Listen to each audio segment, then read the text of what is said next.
नमस्कार, सुप्रभात। बिहार देख रहे हैं आप और मैं हूं आप सबके साथ अनूप। खबरों की शुरुआत करेंगे और सबसे पहले बिहार में कोरोना अपडेट की खबर जान लेते हैं। तो देखिए, बिहार में कोरोना की रफ्तार नहीं थम रही है। आंकड़ा जो बढ़कर 8,678 पहुंच गया है। 24 घंटे की बात करते हैं। पिछले 24 घंटे में 230 नए मामले सामने आए। लगातार देखिए कोरोना के मामले बिहार में बढ़ते जा रहे हैं। पिछले 24 घंटों में 230 नए मामले सामने आए हैं और देखिए आंकड़ा जो है वो बढ़कर 8,678 पहुंच गया है। 230 नए मामले पिछले 24 घंटे में अब तक सामने आ चुके हैं। पीएमसीएच में भी कोरोना का जो कहर है वो नहीं थम रहा है। एक नर्स और एक टेक्नीशियन पॉजिटिव पाए गए और अब तक अगर कुल बात करें तो डॉक्टर, नर्स, हेल्थ मैनेजर समेत 14 लोग हैं पीएमसीएच के जो संक्रमित है। बिहार में कोरोना के मरीजों की जो रिकवरी दर है वो 77% है। 24 घंटे में 189 कोरोना मरीज ठीक हुए हैं, जो एक राहत भरी खबर है।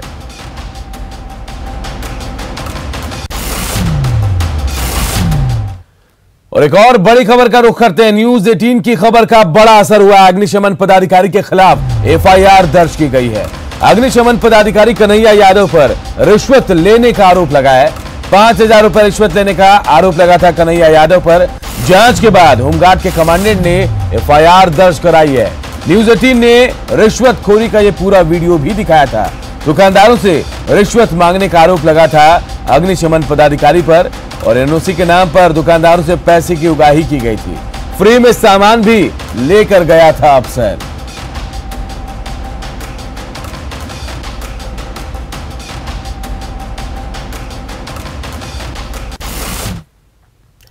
भागलपुर से खबर है, जहां जगतपुर गांव में हथियार तस्कर को ग्रामीणों ने कार्बाइन के साथ पकड़ लिया और पेड़ से बांध दिया। हथियार तस्कर डिलीवरी के लिए जगतपुर बागीचा पहुंचा था। यहां वो इशाक चक के बड़े अपराधी को हथियार की डिलीवरी करने आया था। ग्रामीणों ने तस्कर को पकड़ा और पेड़ से बांध दिया। पकड़े गए तस्कर के बारे में बताया जा रहा है कि नगछिया के बेपुर थाना क्षेत्र के लक्तीपुर गांव का रहने वाला है। लोधीपुर थाना पुलिस ने भीड़ से आरोपी को छुड़ाते हुए अपनी कस्टडी में उसे लिया है। उससे पूछताछ की जा रही है। तस्कर के पास से कारतूस भी बरामद किए गए हैं।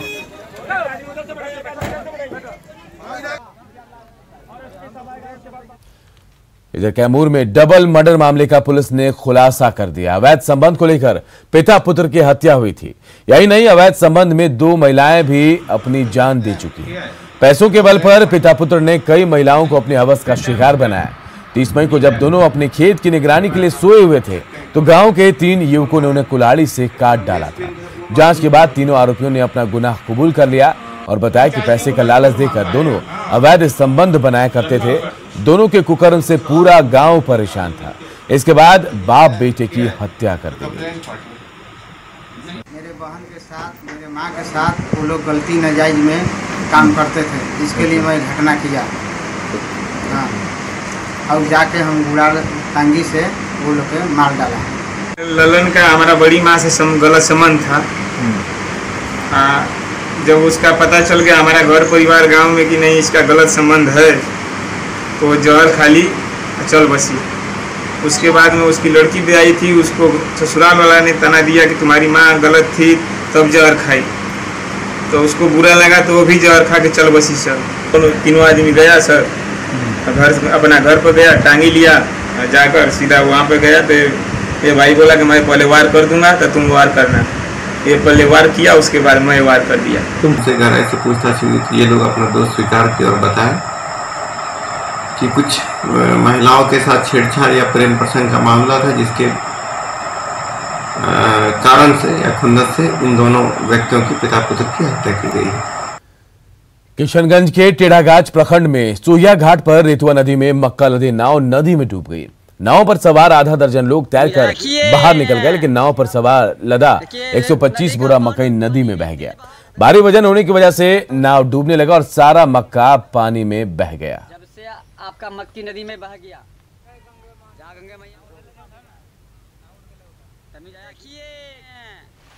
तो मक्का को हम जब समट रहा था बोरा को, उसी दौरान घाट मुस्तआदिल से तमीज को मालूम हुआ कि किसान का मक्का भस रहा है नदी में। वो नाव लेकर बेचारा दौड़ते आया। नाव में सब बोरा को लोड किया। उसी दौरान में जो है सो नदी में पानी का रेत धारा आने के कारण जो है सो नाव को पलटा दिया। सीतामढ़ी में हर साल बाढ़ तबाही और बर्बादी लेकर आती है। इस बार भी लोग खौफ के साए में जी रहे हैं। अगर तटबंध टूट गया तो फिर क्या होगा?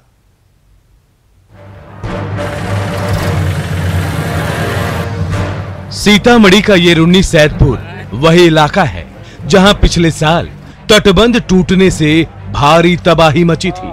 प्रलयकारी बाढ़ में हजारों परिवार रातों रात बेघर हो गए थे।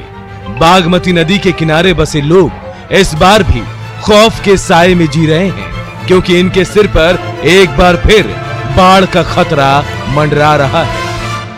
तो परेशानी माल के जाल के चाहे आदमी के माने निकले के साधन न मिले छे, से परेशानी सब होय छे। यार की होय छे, घर में पानी ढुक जाय छे। अब अभी तो न डर से टूटते तो डर लगबे करे छे कि बांध भगबे करे छे। आ दै छथिन कुछो न, પછી कहाँ टूटलो कहाँ तेरा घर में पानी ढुकलो से कहे। सीतामढ़ी के रुन्नी सैदपुर प्रखंड के भादाडी, तिलक ताजपुर, मधौल, मानपुर जौआ समेत कई ऐसे गांव हैं जहां बाढ़ हर साल बर्बादी लाती है।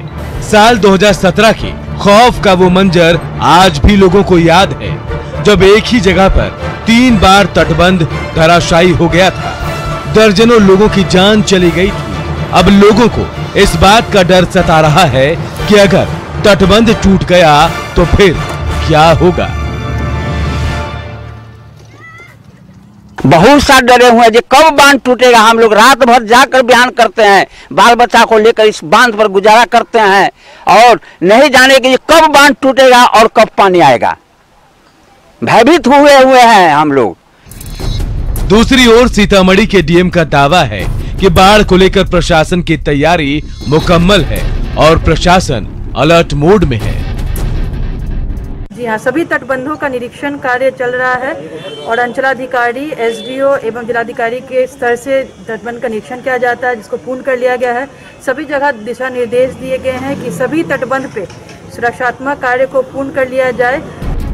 बहरहाल हर साल बाढ़ की विनाश लीला झेलना सीतामढ़ी के लोगों की नियति बन चुकी है। विनाशकारी बाढ़ हर साल आती है और यहाँ के लोगों की खुशियां बहा कर ले जाती है। सीतामढ़ी जिले में हर साल बाढ़ आती है और अपना कहर बरपाने का काम करती है। हालात ये है कि इस बार भी संभावित बाढ़ की आशंका को लेकर लोगों में दहशत साफ देखा जा रहा है। सीतामढ़ी का यह वह इलाका है जहां पिछली बार तटबंध टूटने से भारी पैमाने पर तबाही मची थी। राकेश रंजन, न्यूज 18, सीतामढ़ी। रघुवंश प्रसाद सिंह ने आरजेडी की मुश्किलों को बढ़ा दिया है। ऐसे में लालू प्रसाद धर्म संकट में है कि वो किसके साथ रहें, अपने पुराने साथी और संकट मोचक रघुवंश प्रसाद सिंह के साथ या फिर तेजस्वी के पसंद रामा सिंह को पार्टी में शामिल कराएं। आरजेडी के कद्दावर नेता रघुवंश प्रसाद सिंह ने अपने पद से इस्तीफा देकर लालू और तेजस्वी पर प्रेशर बढ़ा दिया है। राजनीतिक गलियारों में खबर यह भी है कि अगर पार्टी रामा सिंह को जगह देती है तो फिर रघुवंश प्रसाद सिंह कोई बड़ा फैसला ले सकते हैं। लालू प्रसाद इस बात को लेकर परेशान हैं कि अगर चुनाव से ठीक पहले रघुवंश प्रसाद जैसे नेता पार्टी से नाराज हुए तो इसका खामियाजा भुगतना पड़ सकता है। तो इधर तेजस्वी यादव अपने विधानसभा क्षेत्र राघोपुर को लेकर सशंकित है। दरअसल राघोपुर में राजपूत समाज का वोट आरजेडी को कैसे ट्रांसफर हो, इसके लिए तेजस्वी रामा सिंह पर दांव आजमा रहे हैं। वही विपक्ष इस मुद्दे को लेकर लगातार आरजेडी पर हमले कर रहा है। इनके लिए कोई संकट नहीं होता है। इनके लिए धन और अपराध इससे अगाध प्रेम है। एक स्वाभाविक रूप से एक सामाजिक जीवन में जीने वाला व्यक्ति, राजनीतिक कार्यकर्ता, उससे किसकी तुलना करते हैं? कौन वो आदमी सामने खड़ा होगा जिसकी विरासत अपराध से जुड़ा हो? हालांकि आरजेडी का कहना है कि पार्टी के लिए कोई धर्म संकट नहीं है और जल्द ही रघुवंश बाबू को मना लिया जाएगा। पार्टी के अंदर में कोई धर्म संकट नहीं है और माननीय रघुवंश बाबू पार्टी के पिलर हैं और रहेंगे और उनके मान सम्मान में कहीं भी समझौता नहीं होगा। और हमारे नेता आदरणीय लालू प्रसाद यादव जी कि दिल में रघुवंश बाबू हैं और रघुवंश बाबू के दिल में लालू प्रसाद यादव हैं। निकट भविष्य में आज कल परसों में सब बात हो जाएगी और हमको लगता है कि ये सब खत्म हो जाएगा, मामला जो दूरियां हैं वो खत्म हो जाएगी। सवाल ये भी है कि आखिर तेजस्वी यादव रामा सिंह को लेकर इतने उत्साहित क्यों हैं? दरअसल तेजस्वी यादव को इस बात का डर सता रहा है कि इस बार चुनाव में कहीं राघोपुर से चंद्रिका राय की बेटी और तेज प्रताप यादव की पत्नी ऐश्वर्या राय चुनावी मैदान में न उतर जाए। ऐसे में तेजस्वी यादव के लिए मुश्किलें बढ़ सकती हैं। ये बात भी सच है कि रघुवंश प्रसाद सिंह का कोई भी बड़ा फैसला पार्टी को चुनावी साल में बड़ा नुकसान पहुंचा सकता है। शायद यही वजह है कि पार्टी के कार्यकर्ता से लेकर राष्ट्रीय अध्यक्ष तक इस डैमेज को कंट्रोल करने में जुटे हैं। न्यूज़ 18 के लिए पटना से अमित कुमार सिंह की रिपोर्ट। इधर बिहार कैबिनेट की बैठक में 26 एजेंडों पर मुहर लगी है। कैबिनेट ने गलवान घाटी में शहीद हुए बिहार के 5 जवानों के परिजनों को नौकरी देने पर मुहर लगाई है। साथ ही इस बैठक में बिहार औद्योगिक निवेश प्रोत्साहन नीति को भी स्वीकृति दी गई। इसके अलावा पैसेंजर और मालवाहक वाहन के कर में भी भारी छूट दी गई। 21 मार्च से 30 जून तक की तिमाही रोड टैक्स में 40% की छूट देने का कैबिनेट ने फैसला लिया है। विधान परिषद के लिए कांग्रेस उम्मीदवार समीर कुमार सिंह का नामांकन वैध पाया गया है। समीर कुमार सिंह के नामांकन पत्र में त्रुटि पाई गई थी और संसदीय कार्य मंत्री ने नामांकन पर सवाल खड़े किए थे, लेकिन मुख्य निर्वाची पदाधिकारी ने जांच के बाद नामांकन को वैध बताया है। आपको बता दें कि समीर सिंह के नामांकन की वैधता पर बिहार की सियासत गरमाई हुई थी। पटना में चुनाव आयोग की राजनीतिक पार्टियों के साथ अहम बैठक हुई, जिसमें विधानसभा चुनाव की तैयारियों के साथ सियासी पार्टियों के प्रमुख नेताओं के साथ विचार विमर्श किया गया। जेडीयू ने जहां एक फेज में चुनाव कराने की मांग की, तो वहीं विपक्षी आरजेडी ने आयोग की विश्वसनीयता पर ही सवाल खड़े कर दिए। प्रदेश अध्यक्ष जगदानंद सिंह ने कहा, धनवान पार्टियों की सोच डिजिटल चुनावी प्रक्रिया हो सकती है, हमारी नहीं। मांग किया है कि बिहार में एक फेज में चुनाव होना चाहिए, क्योंकि आज की तारीख में सिर्फ बिहार में चुनाव हो रहा है और पूरे देश का पैरामिलिट्री फोर्स जो कई राज्यों में जाता था आज फ्री है। कराइए ताकि चुनाव का जो बोझ रहता है उम्मीदवारों के ऊपर 5 फेज 6 फेज का, वो समाप्त हो जाए। अब टीवी पर जो आज बोल रहे हैं, हाथ में उनकी टीवी है, ये बड़े बड़े स्क्रीनों पर लगा करके ये बात कर रहे हैं, ये धनवान हैं और उनके साथ खरबपति लोग हैं। हम लोग के पास एक जबान है और गरीबों को आवाज़ सुनाने की एक ताकत है और गरीबों को सुनने की इच्छा है। आप रोकोगे किसी चीज़ के नाम पर? ख्याल कर लीजिए, आयोग का यही कुछ नहीं कहना है। आयोग अफसोस, हम लोग मशीनों के बारे में कहते रहे, हम लोग बाद में बात करेंगे। कहीं ना कहीं आयोग अपनी विश्वसनीयता खोता चला जा रहा है और इस काम को उसने किया तो भारत का डेमोक्रेसी, भारत का लोकतंत्र खतरे में है और चुनाव संवैधानिक संस्था अपनी जिम्मेवारियों के बोध के साथ जनता के इंटरेस्ट का सलूशन नहीं निकाल करके केवल व्यापारियों के हाथ में पूरी सत्ता देना चाहते हैं। हम लोग को सख्त एतराज है। भारत को विश्व गुरु बनाने और कोरोना के खिलाफ लड़ाई में पीएम नरेंद्र मोदी के हाथों को मजबूत करने के लिए दरभंगा के बिरौल प्रखंड में मां सती मंदिर में उसके प्रांगण में संकीर्तन का आयोजन किया गया। दरभंगा के सांसद गोपाल जी ठाकुर जय हे सती मैया जय हे दुखिया बाबा नाम धुन नवा संकीर्तन में शामिल हुए। नवा समापन के बाद हवन और कुमारी भोज का आयोजन हुआ। पलरी के सती मंदिर प्रांगण में 9 दिन 9 रात का जय हे सती मैया जय हे दुखिया बाबा नाम धुन नवा आयोजन किया गया। सांसद गोपाल जी ठाकुर ने कहा कि मां सती मैया के आशीर्वाद से प्रधानमंत्री जी के नेतृत्व में इस वैश्विक महामारी कोरोना के खिलाफ लड़ाई में देश समेत पूरा विश्व विजयी होगा। उन्होंने कहा कि मां सती की अपार शक्ति से प्रधानमंत्री जी जरूर सफल होंगे। उन्होंने बताया कि कोरोना संकट के समय देशवासियों के लिए प्रधानमंत्री जी दिन रात मेहनत कर रहे हैं। देशवासियों के लिए उनका अथक परिश्रम रंग ला रहा है। देश प्रधानमंत्री मोदी जी के कुशल नेतृत्व में ही विश्व गुरु बनेगा और कोरोना संकट से उभरेगा। इस मौके पर सांसद के साथ पचाड़ी महंत राम उदित दास मौनी बाबा, मधुबनी के सांसद अशोक यादव, दरभंगा नगर विधायक संजय सरावगी, हाईघाट विधायक अमरनाथ गामी, विधान परिषद सदस्य अर्जुन सहनी समेत कई गणमान्य लोग मौजूद रहे।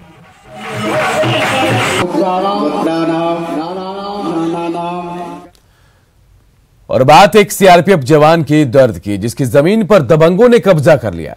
जवान डीएम से लेकर सीएम तक गुहार लगा चुका, लेकिन सुनने वाला कोई नहीं। हार कर जवान ने एक वीडियो बनाकर उसे सोशल मीडिया में वायरल कर दिया है।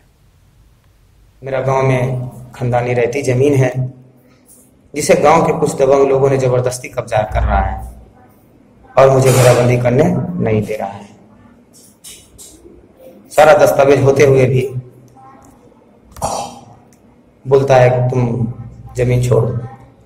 1 साल से मुझे प्रताड़ित किया जा रहा है। पूरे छुट्टी में कर्जालय के चक्कर लगाने में ही मेरा खत्म हो जाता है। मेरा भी परिवार है, मैं भी एक इंसान हूं। अगर मैं देश के लिए जान दे सकता हूं तो मैं अपने परिवार के लिए भी जान दे सकता हूं। सोशल मीडिया पर यह वीडियो तेजी से वायरल हो रहा है। यह वीडियो है गया के टनकुप्पा के रहने वाले सीआरपीएफ जवान योगेंद्र कुमार यादव का। यह जवान कह रहा है कि जो देश की रक्षा के लिए गोली चला सकता है, वो अपने परिवार की रक्षा के लिए जान भी दे सकता है। दरअसल इस जवान की पुश्तैनी जमीन पर दबंगों ने कब्जा कर लिया है, लेकिन जवान की सुनने वाला कोई नहीं। अब आहत होकर जवान ने अपना वीडियो बनाकर सोशल मीडिया पर वायरल कर दिया है। देश के लिए जान दे सकता हूं तो मैं अपने परिवार के लिए भी जान दे सकता हूं। गया का ऐसा कोई भी कार्यालय नहीं है सर, जहां मैं अपना इंसाफ का भीख न मांगा हो। डीएम सर को भी कई बार लेटर दिए, अपना डिपार्टमेंट से भी सीओ सर भी वहां से लेटर दिए, जिलाधिकारी महोदय जी को, एसएसपी सर को, सीओ सर को। फिर एक बार नहीं हुआ, दोबारा फिर वहाँ 17/6 को भी लेटर दिए। ये मेडल सर मैं कोई दुकान से खरीद के नहीं लगाया हूँ सर, मैं अपना देश के सुरक्षा व्यवस्था को बनाए रखने के लिए अपना जिंदगी को दांव पे लगाया हूँ सर। मैंने इनकाउंटर्स में गोली खाई है। आज एक सैनिक को एक समस्या आ गया तो इस जिला का कोई भी ऐसा अधिकारी नहीं, कोई ऐसा नेता विधायक नहीं जो मुझे मदद कर सके। कोई मदद नहीं कर रहे हैं सर, ऐसे ही चक्कर काट रहे हैं पूरा, कोई नहीं समस्या। छत्तीसगढ़ में नक्सलियों से लोहा लेने वाले और पराक्रम पदक से सम्मानित सीआरपीएफ का जवान आज खुद को असहाय महसूस कर रहा है। जवान अपनी समस्या को लेकर सीओ, स्थानीय थाना, एसडीओ, एसएसपी, डीएम तक से गुहार लगा चुका है, लेकिन इसके बाद भी बात नहीं बनी। तो जवान ने सीएम और पीएम को भी खत लिखकर अपनी समस्या बताई। सीआरपीएफ जवान ने अपनी जमीन का कागज भी पेश किया है, लेकिन अगले पक्ष ने अभी तक कागजात नहीं दिखाया। अब देखना होगा कि ये खबर चलने के बाद जिला प्रशासन और स्थानीय जनप्रतिनिधि कितने एक्टिव होते हैं। गया से न्यूज़ 18 के लिए एलन लिली की रिपोर्ट। पाकिस्तान से भारत में प्रवेश किए टिड्डियों का दल उत्तर प्रदेश होते हुए बिहार के सीमावर्ती इलाकों में प्रवेश कर गया है। रोहतास के कोचस के सरैया और खैरा गांव के आसपास टिड्डियों का दल देखा गया है, जो फसलों को लगातार नुकसान पहुंचा रहा है। रिपोर्ट देखिए। पाकिस्तान से चला टिड्डियों का दल उत्तर प्रदेश होते हुए बिहार के सीमावर्ती इलाकों में पहुंच गया है। पिछले 15 दिनों से टिड्डियों का ये दल रोहतास के कोचस इलाके में देखने को मिल रहा है, जो लगातार फसलों को नुकसान पहुंचा रहा है। किसान परेशान हैं, टिड्डियों पर कीटनाशक दवा का कोई असर नहीं हो रहा। फसल सब चढ़ गया है, परेशान हो रहे हैं, हिला रहे हैं, दवाई मार रहे हैं, कुछ हमें को फायदा नहीं है, नुकसान है, नुकसान है।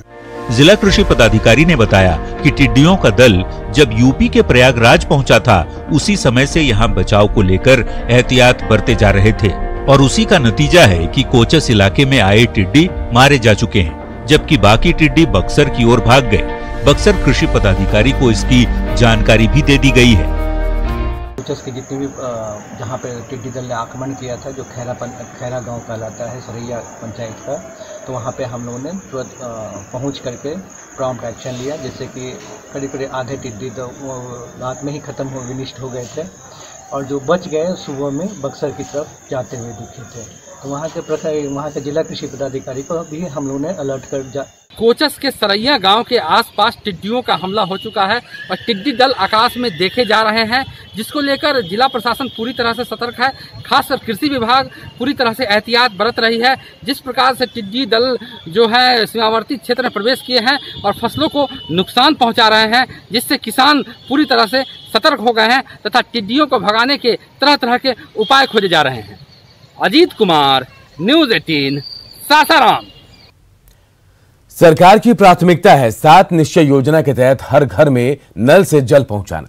लेकिन मुजफ्फरपुर में इस योजना की हवा निकल रही है। कांठी नगर पंचायत में पिछले 3 सालों में करीब 3 करोड़ की राशि का भुगतान हो गया, लेकिन 12 वार्ड के सदस्य जो लोग हैं उनको इसका लाभ अब तक नहीं मिल पाया है। सरकार की पहली प्राथमिकता है नल जल योजना, लेकिन इस योजना की पोल खुलती दिखी मुजफ्फरपुर के कांठी नगर पंचायत में, जहां 3 साल पहले इस योजना की शुरुआत हुई। कई वार्डों में पानी का टंकी बनकर तैयार हो गया, लेकिन बिजली कनेक्शन नहीं होने से इसके उपकरण पानी देने से पहले ही खत्म हो गए। लेकिन अभी तक नल जल कोई काम नहीं हुआ है, नहीं पानी अभी नहीं चालू हुआ है, नहीं लगा हुआ है, टोटी उटी कुछ नहीं लगा है। पानी नहीं मिलता है यहाँ पे, घर घर किसी के घर पे नल नहीं है, पानी नहीं आता है यहाँ। रोड काट के छोड़ दिया गया है और वहाँ पानी लग रही है, रोड टूटा जा रहा है वहाँ, और पानी आज तक नहीं आया, कभी भी नहीं आया पानी। और जहाँ तहाँ कहीं पाइप लगा तो नल नहीं, नल लगा तो पाइप नहीं, और आज तक एक दिन भी पानी कभी भी आया नहीं है। शिकायत हमने किया था लोक शिकायत में, लेकिन आज तक ले उसका कोई अमल उस पर नहीं किया गया है। स्थानीय जनप्रतिनिधि की माने तो यह योजना उनके लिए सरदर्द बन गई है, क्योंकि जनता उन्हें इसके लिए जिम्मेदार मानती है। पंचायत के 12 वार्डों में लोग अपने नल से पानी गिरने की राह देख रहे हैं। जब से जल नल का पाइप गाड़ा गया उस दिन से पानी नहीं मिला है, और जनता मुझे इतना परेशान कर रहा है। हम यहाँ के प्रतिनिधि हैं। इसके आलोक में डीएम साहब को भी आवेदन दिए थे, कमिश्नर साहब को आवेदन दिए थे, एसडीओ साहब को आवेदन दिए थे, लेकिन इस पर अभी तक कोई अमल नहीं हुआ, और बराबर जनता मेरे ऊपर आक्रोश पैदा कर रहा है। इस मामले की पड़ताल कर न्यूज 18 ने जब क्षेत्रीय एसडीएम से इसका हल जानना चाहा, तो एसडीएम ने जल्द ही जिम्मेदार अधिकारियों से जानकारी लेकर लोगों को पानी मुहैया कराने का आश्वासन दिया। अभी तक हमारे संज्ञान में ये आया नहीं, आपके माध्यम से संज्ञान में आया है।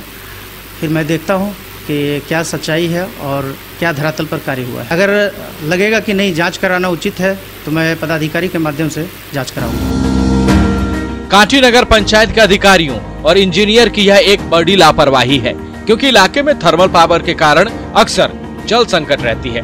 ऐसे में सरकार के दावों की पोल खोलती इस योजना को अब आश्वासन नहीं, इसके हकीकत के अमली जामा का इंतजार है। न्यूज 18 के लिए मुजफ्फरपुर से सुधीर कुमार की रिपोर्ट। और अपना बिहार के इस बुलेटिन में इतना ही, लेकिन खबरें लगातार जारी है। देखते रहे न्यूज 18 बिहार झारखंड।